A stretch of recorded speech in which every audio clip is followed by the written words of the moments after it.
იყო პირველ ბრძოლაში, რომ ეს ადამიანი გამოჩვენში არის სპორტული მტერი.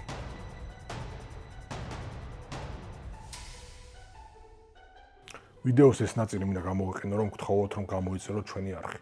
გვინდა რომ შემდეგ დიდ ნაბიჯს მივახციოთ, რომელიც არის 1000 გამომწერი. ძალიან ბევრი არ დაგვრჩა, ბევრი ადამიანი, ვინც დიდხანს უყურებს ამ ვიდეოებს, მათ არ აქვთ გამოწერილი ჩვენი არხი. თუ შენ ხარ ერთ-ერთი, ეს არის უფასო, გამოიწერეთ ჩვენი არხი, დაგვეხმარები ამით საკმაოდ. გამოიწერეთ, დააკომენტარეთ, მოიწონეთ ვიდეო, ეს ყველაფერი ჩვენთვის საკმაოდ დიდი мотиваცია და დახმარებაა. და ჩვენი მხრიდან შევეცდებით, რომ მაქსიმალურად ხარისხიანი ანალიზი და კონტენტი ზოგადად შემოგთავაზოთ. საომალოდ სხვა ტიპის კონტენტიც გვექნება ამ არხზე, ასე რომ ჩვენთვის საკმაოდ დახმარება იქნება თქვენ თუ ჩვენ არხს გამოიწერთ და ასევე 1000 გამომწერამდე თუ მივალთ აგვისტოს ბოლომდე, ერთი კარგი გათამაშება გვექნება და სავარაუდოდ ბევრს მოიწონება, საინტერესო იქნება მათთვის. სალამი. მინდა შევეხო UFC 323-ის ქართს, რომელიც სულ ეხლახანს გამოცხადდა. შეგიძლიათ იხილოთ ჩემი ვიდეო ქართულ მებრძოლებზე, მან ვისაუბრე ზოგადად ამ ბრძოლის ერთ-ერთ პერსპექტივაზე და მაგის მერე ჩაინიშნა კიდევ ასე ბრძოლა, რომელიც არის ბიტრიანი მერაბ დვალიშვილის წინააღმდეგ. დიდი ხანია უკვე ველოდებით მოიხსენებათ და მერაბიც დიდი ხანია ველოდება ამ ბრძოლას და როგორც იქნა მალომაც ჩაინიშნა თან აბუ-დაბიში, რომელიც ბევრად რო ხელმისაწვდომია ქართველი ფანებისთვის, ვიდრე სხვა ლოკაციები, სადაც ძირითადად მერაბი ატარებს ხოლმე ბრძოლებს. ასე რომ დიდი ალბათობით ბევრი ქართველი გულშემატკივარი იქნება ჩასული. ეს მერაბისთვისაც დიდი განხნევება იქნება დარწმუნებული ვარ. და ზოგადად ეს ქარდი არის, სასწაული ქარდი იქნება, მე მგონი ადრეული პრელიმიდან ბოლომდე, მაგრამ ჯერჯერობით, რაც ზუსტად ვიცით, არის გრენდოსონი, ნურულა ალიევის წინააღმდეგ, აზამატ მურზაკანოვი, დომენიკ რეიეს წინააღმდეგ, ლონი ყავანა, რამაზან ტემიროვის წინააღმდეგ, იანი მერაბის წინააღმდეგ და ვოლკანოვსკი, მოსარევლოევის წინააღმდეგ, ესეც ასევე პრემიალური ბრძოლა არის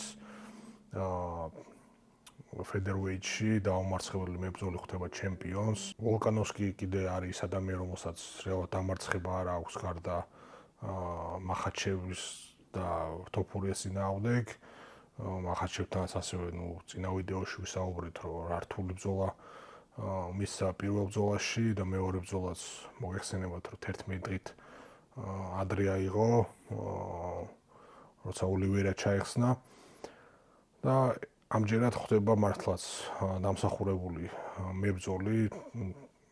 გინდა არ გინდა ესე არის ევლოევი, რომელმაც ლერონ მერფი დაამარცხა წინა ბრძოლაში, ასევე დაუმარცხებელი მებრძოლი, თავის ხარეს ინგლისელი და ამითი მან დაიმსახურა, რომ ნამდვილად უკვე დამსახურებული მებრძოლი არის ტიტულზე 20-დან 0.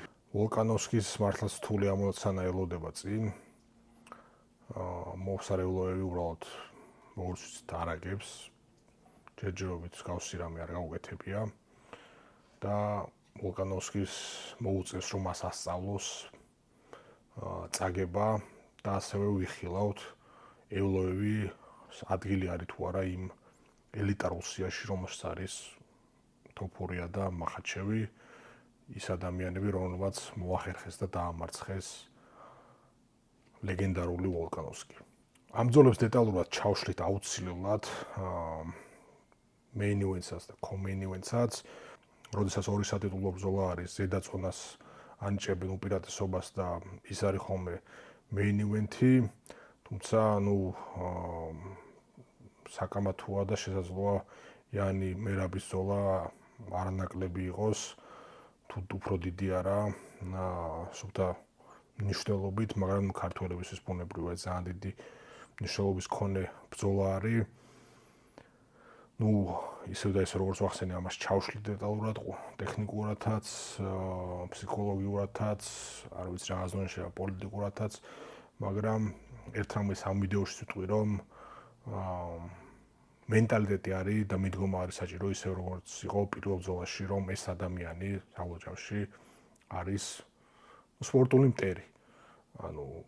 სპორტული მტერი, მტრული სახელმწიფოს წარმომადგენელი და მისი დამარცხება არის საჭირო და მერაბს ეგ მენტალიტეტი ისევ და ისევ ზოგ შეიძლება ხელი შეუშალოს, მაგრამ მერაბს თავისივე გადმოცემით ეს ეხმარება, ეს ზეწოლა, ეს პრეშერი და ეგრეც უნდა მიუდგეს მეორე ბრძოლაში